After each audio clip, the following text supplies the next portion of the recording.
Shout out to Uncle Jasper. Question says, you've talked and freestyled about your meditation practice many times. I'd love to hear you elaborate on your practice and mindfulness in general and how it's been beneficial to your life, mental health, and career. Excuse me. Dope question. Love that. Yeah, so, I mean, in terms of my practice, like for meditation, I keep it very simple.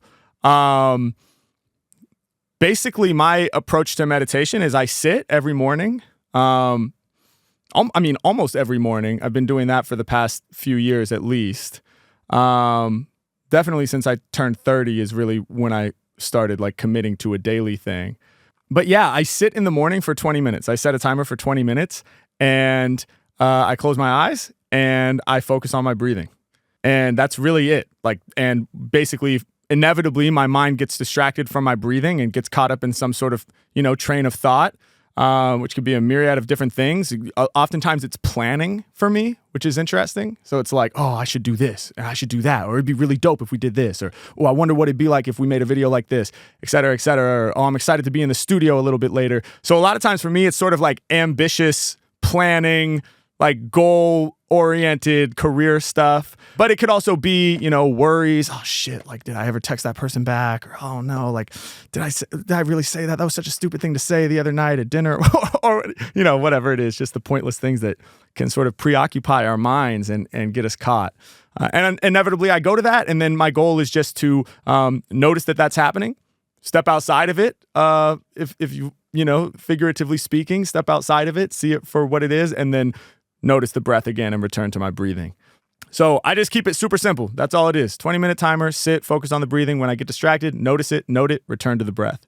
Boom. That's what mindfulness practice has been for me. And my concepts around mindfulness have primarily come from a book that my father actually gifted to me because it was a really impactful book for him, because my father was a big meditator.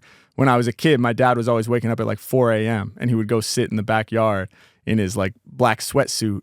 I'd be like, what the hell is Dad doing? When I was a little kid. And my mom would be like, oh, he's meditating. So I always was aware that meditation existed. But shout out to my dad too, because he never pushed it on me. And he wasn't like, this is something I think you should do. But at a certain point, it must have been when I was in my late 20s, he came and visited me in LA and he gifted the book to me. And he said, hey, if you feel like checking this out, it was an important book for me. And it came at just the right time because I was struggling with a lot of stuff. I was struggling with like some of my addiction issues and struggling with just, having sort of a low self-image, low self-esteem stuff that a lot of us struggle with. Maybe some of you watching can relate. Anyway, the book is by this guy, Jon Kabat-Zinn, and it's called Wherever You Go, There You Are. And it's great because it's not really like step by step, here's how to meditate or anything like really like methodical and, like direct application type of stuff. It's more just like themes and concepts. And there's plenty of stuff in there that you can apply directly. And, there's stuff about breathing and there's stuff about what to do when you get distracted. And there's plenty of like useful information, but there's also just a lot of broad concepts that kind of open my eyes to what mindfulness really was and how it might be, useful in my life. So that's a book that I highly recommend. And shout out to Jon Kabat-Zinn. That dude is super dope. I've also watched like his interviews and some of his talks that he's given. And he's one of the people that's responsible for bringing like Eastern mindfulness practices into Western medicine. He had a clinic like within a hospital where they were basically working with patients who like had some with like terminal illnesses or people who had chronic pain that was never going to go away, right? So scenarios where it's obviously insane, unfathomably difficult, but there has to be acceptance, right? Because it's not going to go away. And so they were using, mindfulness practices with those patients to great effect. And so shout out to Jon Kabat-Zinn. That's somebody we got to get on here. I'm going to wish it into existence. But yeah, and in terms of how it's been beneficial, I mean, it's funny because with meditation, I feel like there's this sort of dichotomy where like I could say it's been helpful in every aspect of my life, and that's, I think, true. And then at the same time, if you're doing meditation to get some kind of result, then you're kind of missing the point. So it's this weird kind of like dichotomy where like you really shouldn't be meditating like the mindfulness way of looking at meditation would be like there is no greater purpose to doing the meditation, you're just doing it to be in the moment. And then on the other hand, I feel like it's helped with my freestyling. It's helped ground me. It's allowed me to be more in the moment. It's definitely allowed me to cope better with stressful situations, as I push myself and get out of my comfort zone. It's definitely helped me in terms of recognizing that my emotions are not reality, that my emotions are just like they are going to come and they're going to be whatever they are, but that they're not actually reality. So if I feel overwhelmed and stressed, like my world is not actually collapsing, and I can actually potentially step outside of that emotion and see it for what it is and say, oh, wow, I'm overwhelmed right now. That's interesting. Let me just observe that. So yeah, man, I think it's really helpful. And I think it's dope. So, for those of you who have been curious about it, if you've never tried before, maybe check out wherever you go, there you are.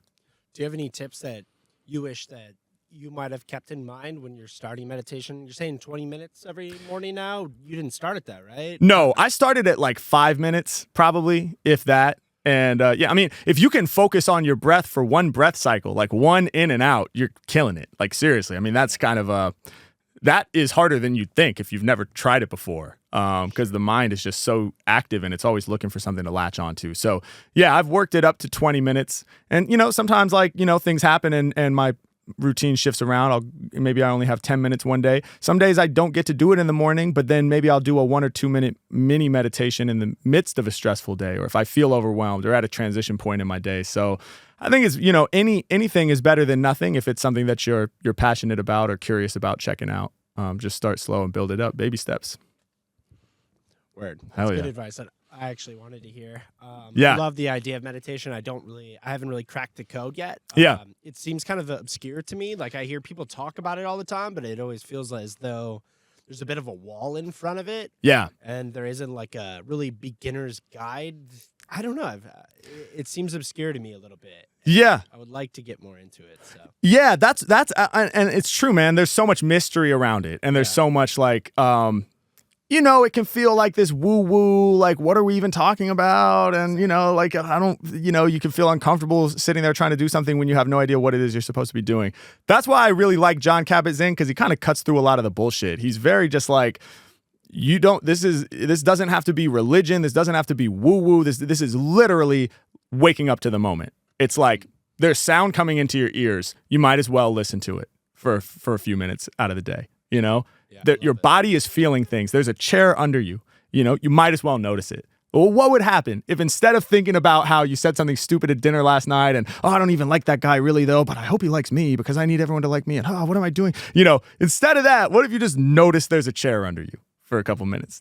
That's all it is. So it kind of breaks the cycle of instead of worrying about what you said at dinner and having that affect what you're saying next. Yeah. Kind of just being present. For sure. And starting from right now. Yeah. In a way, right? I'd say so. Yeah, I totally feel that way. I feel like it's like clearing the cache of the mind too, Okay. Your computer gets, when you got to like clear the cookies and stuff like that, Yeah.